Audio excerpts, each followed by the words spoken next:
Shalom Bapak Ibu Saudaraku yang dikasihi Tuhan. Rindu rasanya bertemu secara langsung, tetapi saya percaya meskipun kita tidak berjumpa secara langsung, Tuhan menyertai kita. Dan saya berdoa kiranya Bapak Ibu Saudara jemaat dimanapun berada selalu berada dalam keadaan baik.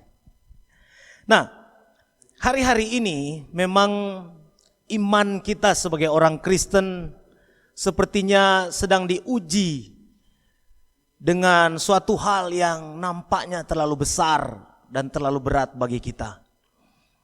Mungkin banyak di antara kita yang hampir saja meragukan tentang apa yang kita percaya. Itulah sebabnya pada minggu-minggu ini, minggu ke depan ini, saya ingin berbicara tentang kepercayaan kita. Saya akan bicara tentang pengakuan iman kita. Dan kita akan membahas tentang pengakuan iman rasuli. Kita akan membahasnya poin demi poin, satu persatu. Nah, tapi sebelumnya saya pikir baik untuk memberikan flashback kembali tentang pengakuan iman rasuli ini, atau yang biasa kita kenal dengan kredo. Sebenarnya dalam kekristenan, kredo atau pengakuan iman ini terdapat di banyak tempat di dalam Alkitab, tapi juga di dalam sejarah. Jadi selain kredo yang dirumuskan oleh bapak-bapak gereja, sesungguhnya Alkitab telah mengemukakan secara eksplisit, paling tidak kita akan dapat menemukan kredo-kredo tersebut di dalam 16 tempat. Mulai dari Ulangan 6 ayat 4. 1 Raja-Raja 18 ayat 39, Matius 16 ayat 16, Matius 28 ayat 19, Yohanes 1 ayat 49, dan seterusnya. Ada 16 tempat, nanti lain kali saya akan bagikan ke-16-nya ya. Nah, pertama kali sebuah kredo diucapkan di dalam Alkitab itu ada dalam Ulangan 6 ayat 4 yang berbunyi, "Dengarlah hai orang Israel, Tuhan itu Allah kita, Tuhan itu Esa." Nah, bagian ini seringkali disebut sebagai Shema, dalam bahasa Ibrani Shama, atau mendengar artinya. Jadi bagian ini sangat dikenal oleh orang Yahudi pada zaman Yesus karena diucapkan setiap hari oleh orang Yahudi yang saleh dan secara tetap dalam kebaktian di sinagog. Shema ini merupakan pernyataan terbaik tentang kodrat monoteistis Allah. Nah, pernyataan ini diikuti dengan perintah ganda kepada bangsa Israel. Yang pertama, mengasihi Allah dengan segenap hati, jiwa, dan kekuatan. Itu dalam Ulangan 6 ayat 5 sampai 6. Dan yang kedua, untuk mengajarkan iman mereka dengan tekun kepada anak-anak mereka. Lalu kemudian kita juga akan menemukan pengakuan iman yang terakhir yang tercatat di dalam Alkitab secara eksplisit adalah dalam 1 Yohanes 4 ayat 2 yang berbunyi, "Demikianlah kita mengenal roh Allah. Setiap roh yang mengaku bahwa Yesus Kristus telah datang sebagai manusia berasal dari Allah." Jadi itu kredo-kredo yang dinyatakan secara eksplisit dalam Alkitab. Lalu kemudian kredo-kredo ini juga ada di dalam sepanjang sejarah. Sejak abad kedua hingga abad ke-16, gereja telah merumuskan kurang lebih 10 kredo. Kita bisa melihatnya dalam sejarah. Nah, pertanyaannya sekarang adalah, apa sih kepentingan kredo gereja? Bagi saya paling tidak ada kepentingan yang pertama, yaitu memberi ringkasan pengajaran Alkitab. Jadi banyak orang Kristen yang kesulitan memahami inti pengajaran Alkitab yang berisi 66 kitab tersebut. Sehingga adalah penting untuk meringkasnya bagi semua orang percaya. Memang kita mengaku Yesus sebagai Tuhan dan Juru Selamat saja ya oke, itu sudah selesai. Tetapi kita punya pengakuan iman yang penting untuk dirumuskan yang bisa mencakup segala hal di dalam Alkitab mengenai pengajaran Kristen. Kemudian yang kedua, kredo itu penting atau pengakuan iman penting untuk menjaga umat dari penyesatan. Untuk melawan aliran-aliran sesat yang sudah berkembang dalam jemaat mula-mula seperti gnostik dan dokestisme ya. Bapak-bapak gereja menyusun rumusan pengakuan iman rasuli yang memuat unsur-unsur percaya kepada Allah Bapa, percaya kepada Kristus, percaya kepada Roh Kudus dan gereja. Nah, tidak jelas kapan pengakuan iman rasuli ini dirumuskan. Namun dalam surat Uskup Marcellus dari Ancyra yang hidup tahun 340 sesudah Masehi telah ditemukan kutipan rumusan pengakuan iman rasuli tersebut dalam bahasa Yunani. Lalu kemudian oleh Rufinus, dia meninggal pada tahun 410. Teksnya diterjemahkan oleh Rufinus ini ke dalam bahasa Latin dan diberi judul Symbolum Apostolorum atau pengakuan iman para rasuli. Dan dibacakan di gereja-gereja Roma Katolik. Nah, sampai sekarang telah menjadi milik seluruh gereja di dunia.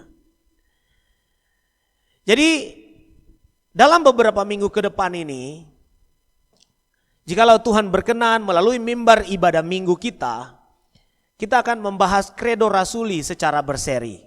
Yang pertama, yang penting untuk kita pahami di dalam kalimat tersebut adalah kata percaya. Kalau kita coba melihat dalam Kejadian 15 ayat 6, dikatakan di sana, lalu percayalah Abram kepada Tuhan, maka Tuhan memperhitungkan hal itu kepadanya sebagai kebenaran. Di dalam teks lain, Roma 1 ayat 17 dikatakan, sebab di dalamnya nyata kebenaran Allah yang bertolak dari iman dan memimpin kepada iman. Seperti ada tertulis, orang benar akan hidup oleh iman. Sesungguhnya dasar utama kekristenan adalah percaya, bukan pengetahuan, bukan perilaku, bukan amalan, bukan. Jadi kekristenan dibangun di atas dasar kepercayaan. Aku di sana berarti secara pribadi, aku yang percaya. Aku berarti tidak dapat diwakilkan, tidak secara kelompok, tidak berdasarkan keturunan. Karena orang tua saya percaya maka otomatis aku percaya. Tidak begitu. Di dalam kekristenan, kepercayaan itu bersifat sangat pribadi. Itulah sebabnya di dalam kekristenan kita harus membangun hubungan yang pribadi dengan Allah. Itu dasar iman, kepercayaan kita. Teks yang kita baca ini dalam Kejadian 15 ayat 6, Roma 1 ayat 17 benar-benar menekankan tentang betapa pentingnya kepercayaan itu. Betapa pentingnya keyakinan itu. Percaya di sini bukan hanya sekadar tahu, tidak. Percaya itu melibatkan 3 aspek dalam kehidupan manusia. Pertama, aspek intelektual. Aspek intelektual ini menuntut kita untuk tahu apa yang sedang kita percayai. Mengerti apa yang sedang kita percayai. Aku percaya kepada Allah. Oke, aku tahu bahwa ada Allah yang harus aku percayai. Lalu aspek yang kedua adalah aspek perasaan. Ketika seseorang mempercayai Tuhan, maka itu harus diikuti dengan perasaannya. Dia harus sadar tentang dirinya. Misalnya, ketika dia tahu bahwa Tuhan itu kudus, dia akan merasa bahwa kondisi saya tidak sekudus Tuhan. Dan ketika seorang tahu bahwa aku mempercayai Kristus yang mati di atas kayu salib untuk menebus saya dari dosa, maka dia juga merasa berduka ketika ada dosa. Jadi tidak mungkin seseorang yang berkata kepada Tuhan aku percaya tetapi tidak mentaati Tuhan, tetapi tidak bersedih ketika jatuh dalam dosa, sama sekali tidak punya perasaan apa-apa tentang Tuhan, itu artinya belum percaya. Lalu perasaan dan kehendak. Jadi intelektualnya tahu, perasaannya tergugah karena perbuatan Allah atas dirinya, dan kehendaknya menuntut dia untuk memutuskan bahwa aku mau mempercayai Tuhan. Jadi iman itu di sini sifatnya aktif. Mempercayakan diri, bukan hanya sekadar tahu, tetapi mempercayakan diri. Itu arti dari kata percaya atau iman.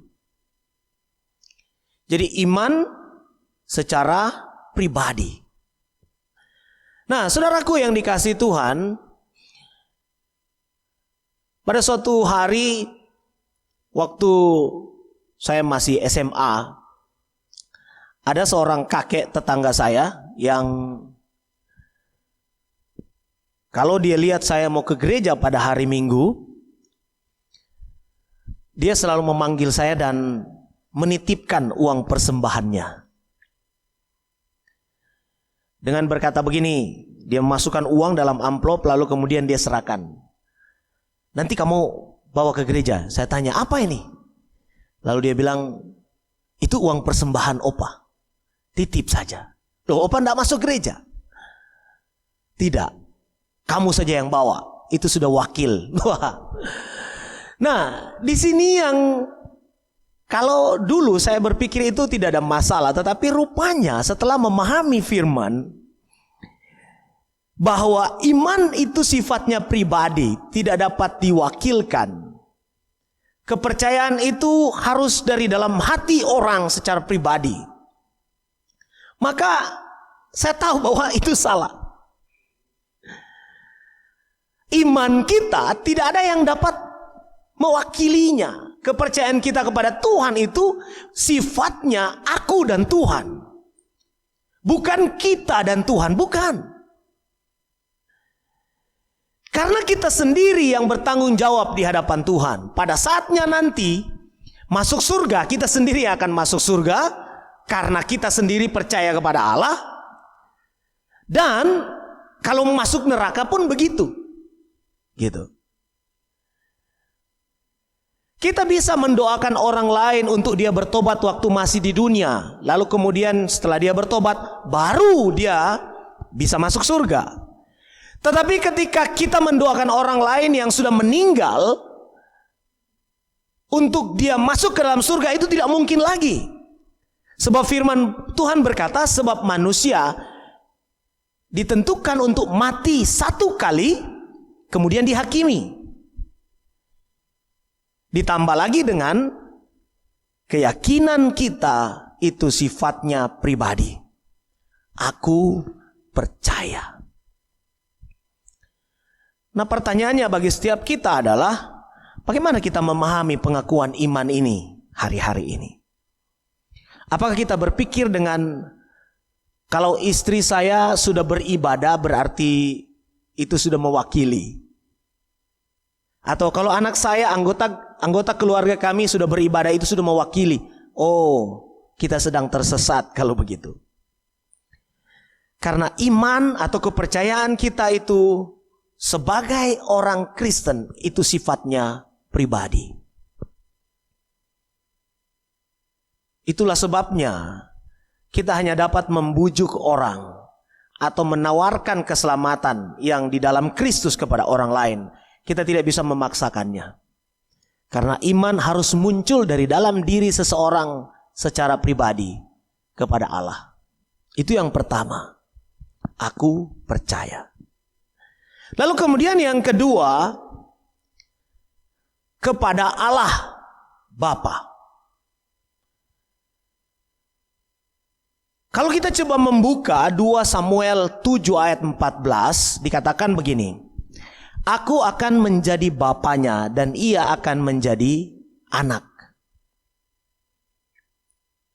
Nah, apabila ia melakukan kesalahan, maka aku akan menghukum dia dengan rotan yang dipakai orang dan dengan pukulan yang diberikan anak-anak manusia. Latar belakang dari teks ini adalah Allah berbicara kepada Daud tentang Salomo. Tetapi juga banyak penafsir berkata bahwa ini juga menunjuk kepada Kristus di masa depan. Tetapi ini juga bisa diaplikasikan kepada setiap orang Kristen, setiap orang yang percaya. Karena Yohanes 1 ayat 12 berkata, tetapi semua orang yang menerimanya diberinya kuasa supaya menjadi anak-anak Allah, yaitu mereka yang percaya dalam namanya. Nah, siapa itu? Kita yang percaya itu menjadi anak-anaknya. Tetapi yang menjadi penekanan di dalam pengakuan iman rasuli ini adalah percaya kepada Allah. Bukan tentang kita, ini tentang Allah. Kita percaya kepada Allah. Di dalam perjanjian lama kita akan menemukan kata Tuhan, huruf besar semua dalam teks Alkitab terjemahan Lembaga Alkitab Indonesia, yang diterjemahkan dari kata Yahweh. Kita juga akan menemukan dalam teks asli kata Elohim, Adonai, Tuhan. Nah, pribadi itulah yang menjadi landasan kita percaya. Kita percaya kepada Allah yang hidup. Kita percaya kepada penguasa. Kita percaya bukan kepada dewa-dewi, bukan. Dan kita percaya bukan pada diri sendiri. Nah, Allah itu Bapa kita. Ada yang namanya, kalau di dalam budaya Ibrani, dan ada juga dalam budaya Romawi ya, tentang anak yang sah dan anak kelahiran. Kalau dalam budaya Ibrani ada juga anak perjanjian dan anak kelahiran. Contohnya begini. Abraham punya anak, ada beberapa anaknya sebenarnya, tetapi hanya ada satu anak perjanjian. Misalnya ada anak yang pertama yaitu Ismail dari Hagar. Tetapi Tuhan bilang bukan Ismail, tetapi anak antara Abraham dan Sarah, yaitu Ishak. Masih ada juga beberapa anak Abraham yang lain dari gundik-gundiknya, tetapi yang diperhitungkan hanya satu anak, yaitu Ishak. Dan itulah anak perjanjian. Secara kelahiran Ismail memang yang sulung, tetapi secara perjanjian antara Allah dan Abraham, Ishaklah yang menjadi yang sulung. Begitu juga setelah Esau dan Yakub lahir. Yakub begitu menghargai dan berpikir bahwa hak kesulungan itu penting.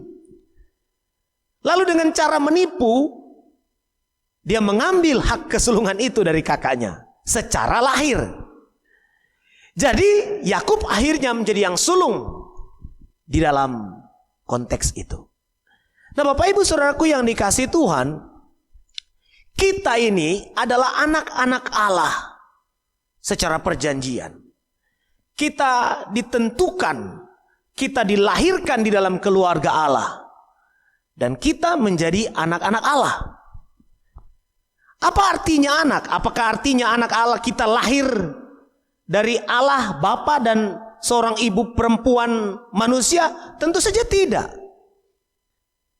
Ungkapan Bapa kepada Allah itu bicara tentang hubungan kita yang dekat dengan Dia.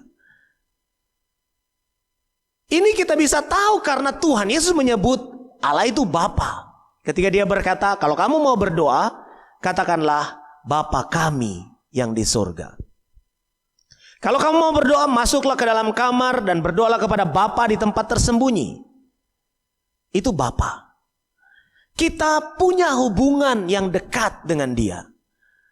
Kita punya hubungan yang akrab, yang intim dengan Bapa kita. Bagaimana kalau kita punya seorang bapak kepala desa di sebuah desa, dan bapak kita adalah pejabat di desa itu. Kita tahu bahwa dia punya kuasa di sana. Karena dalam pengakuan iman kita dikatakan, aku percaya kepada Allah, Bapa yang Maha Kuasa. Bapa itu adalah Allah yang Maha Kuasa. Apa arti Maha Kuasa? Maha Kuasa artinya dia bisa melakukan apa saja yang dia mau. Itu Maha Kuasa. Dia punya kuasa yang tak terbatas oleh pikiran manusia.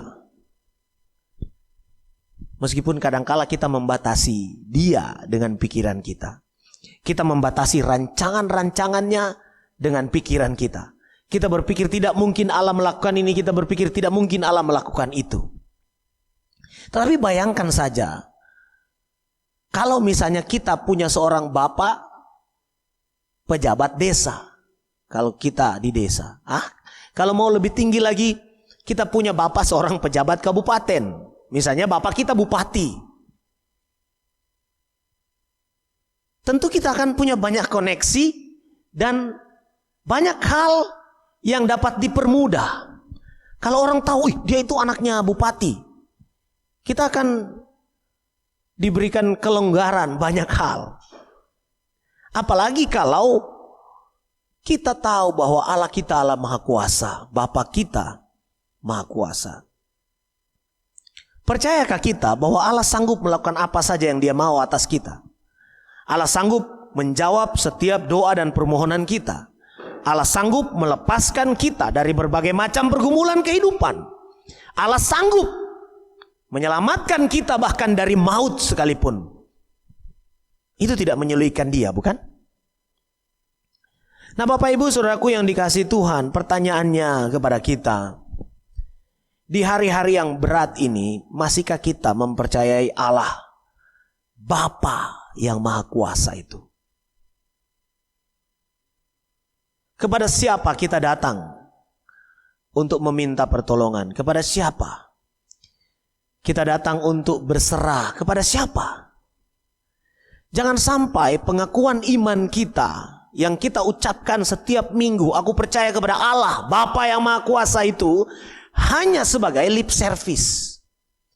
Hanya sebagai slogan belaka. Karena seharusnya memang iman, keyakinan seseorang itu berjalan bersama-sama dengan perilakunya. Karena teologi itu seharusnya berujung kepada praktis, bukan teori belaka. Itu yang kedua. Lalu yang ketiga, saudara-saudara, dikatakan, aku percaya kepada Allah, Bapa yang Maha Kuasa, Khalik langit dan bumi. Kalau kita membuka Alkitab, dalam Kejadian 1 ayat 1 sudah dibuka dengan kalimat, pada mulanya Allah menciptakan langit dan bumi. Dan di dalam Mazmur 121 dikatakan ayat 2, pertolonganku ialah dari Tuhan yang menjadikan langit dan bumi. Kolose 1 ayat 15 dikatakan begini, ia adalah gambar Allah yang tidak kelihatan, yang sulung lebih utama dari segala yang diciptakan. Karena di dalam Dialah telah diciptakan segala sesuatu yang ada di surga dan yang ada di bumi, yang kelihatan dan yang tidak kelihatan, baik singgasana maupun kerajaan, baik pemerintah maupun penguasa. Segala sesuatu diciptakan oleh Dia dan untuk Dia. Jadi kita percaya tidak pada teori evolusi. Khalik artinya pencipta atau yang menjadikan. Semesta ini dijadikan dari yang tidak ada menjadi ada. atau creatio ex nihilo. Itu kata Latinnya. Dalam bahasa Ibrani terjemahkan dari kata bara. Bereshit bara Elohim. Bara artinya diciptakan, create. Diciptakan dari yang tidak ada menjadi ada. Langit dan bumi, seluruh semesta ini sebenarnya tidak ada, tapi Allah menciptakannya, mengadakannya. Jadi Allah menciptakan dari yang tidak ada menjadi ada. Dari yang tidak ada harapan menjadi ada harapan. Dari yang tidak ada kehidupan menjadi ada kehidupan. Begitulah Allah menciptakan. Nah, Bapak Ibu Saudaraku yang dikasihi Tuhan, bagaimana kita bisa menerapkan bagian ini? Dengan pengetahuan bahwa Allah menciptakan langit, bumi dan segala isinya dari yang tidak ada menjadi ada. Kalau teori evolusi kan berkata ada partikel, lalu kemudian membentuk jadilah gumpalan-gumpalan dan jadilah bumi, jadilah semesta ini. Tapi kita tidak menemukan itu dalam Alkitab. Allah menciptakan dari yang tidak ada menjadi ada. Gitu. Baru-baru ini saya mendengar sebuah kesaksian dari seorang ibu. Jadi ibu ini pergi ke kebunnya. Lalu dia rupanya memasukkan HP di dalam kantong plastik. Ada 2 buah HP di sana. Dia masukkan ke dalam tasnya. Sampai di kebun, pada waktu suaminya meminta sesuatu dari dalam tas, dia bilang silakan ambil. Dan waktu dia mencari handphone itu, rupanya handphone itu tidak ada lagi dalam tas, hilang. Maka dimulailah kepanikan. Dia mencari ke sana kemari. Dia berkeliling kebun di mana dia tahu dia pergi, dia cari rumput-rumput yang kira-kira menutupi, dipangkas semuanya, dipotong sehingga kebun itu otomatis menjadi bersih gara-gara HP yang hilang. Nah, setelah beberapa hari dia bergumul dalam doa, Tuhan tolong buka jalan, berikan petunjuk dan seterusnya. Pada suatu sore beberapa hari kemudian, menantunya menelpon ke nomor yang hilang itu. Wah, rupanya masih aktif dan tiba-tiba ada yang mengangkatnya. Waktu dipanggil, ditanya siapa ini? Dari seberang berkata, aku ini si Anu. Itu HP mama mertua saya. Wah iya, ini saya menemukan di sini dan seterusnya. Dan singkat cerita HP itu dikembalikan. Nah, kalau menurut Bapak Ibu Saudara, di masa-masa yang sukar ini, ya, berapa persen kemungkinan HP yang hilang bisa kembali? Saya percaya Tuhan bekerja dalam hati orang yang menemukannya. Dan karena karya Tuhanlah barang yang hilang itu bisa dikembalikan. Jadi begini, Allah kita itu adalah Allah yang Maha Kuasa, menciptakan semesta. Tidak ada yang kebetulan di dalam alam raya ini, tidak ada. Semua karena rancangan Allah. Teristimewa ketika kita bicara tentang penciptaan dan rencana-rencana ajaibnya. Banyak kali kuasa gelap, iblis, bahkan manusia merusak dan membuat seolah-olah rencana Tuhan itu menjadi gagal. Banyak kali itu terjadi. Tetapi coba perhatikan bagaimana Allah bekerja dalam kemahakuasaannya. Dia bahkan sanggup mengembalikan rencananya kepada settingan awalnya, meskipun banyak yang menghalanginya. Meskipun kuasa gelap, kuasa iblis selalu berusaha untuk menggagalkannya.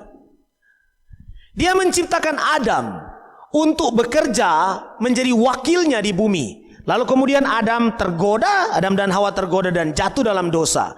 Kelihatannya rencana Tuhan gagal. Tapi dia berkata, keturunanmu akan menginjak kepala ular itu. Dan lihat bagaimana rencana penyelamatan itu yang berkali-kali berusaha digagalkan oleh iblis. Tetapi tetap terlaksana oleh Tuhan. Allah kita menciptakan dari yang tidak ada menjadi ada. Apakah kita masih percaya akan hal ini? Bahwa rancangannya atas hidup kita tidak akan pernah gagal. Hanya percayalah. Jadi Bapak Ibu Saudaraku yang dikasihi Tuhan, mari kita mengucapkan ini di dalam hati sanubari kita. Aku percaya kepada Allah, Bapa yang Maha Kuasa halik langit dan bumi. Aku percaya Dia yang mengontrol segala sesuatu. Aku percaya kepadanya. Bahkan meskipun hidup saya sedang berat, hidup saya sedang sulit, hidup kita semua sedang berada dalam masa-masa berat, kita percaya kepada Allah yang itu. Amin. Mari kita berdoa. Terima kasih Bapa di surga untuk waktu dan kesempatan ini. Saat ini kami bersyukur dan memohon kiranya firman-Mu boleh tertanam baik dalam hati sanubari setiap kami. Iman kami bertumbuh. Kami semakin percaya meskipun di masa-masa yang sulit dan berat ini.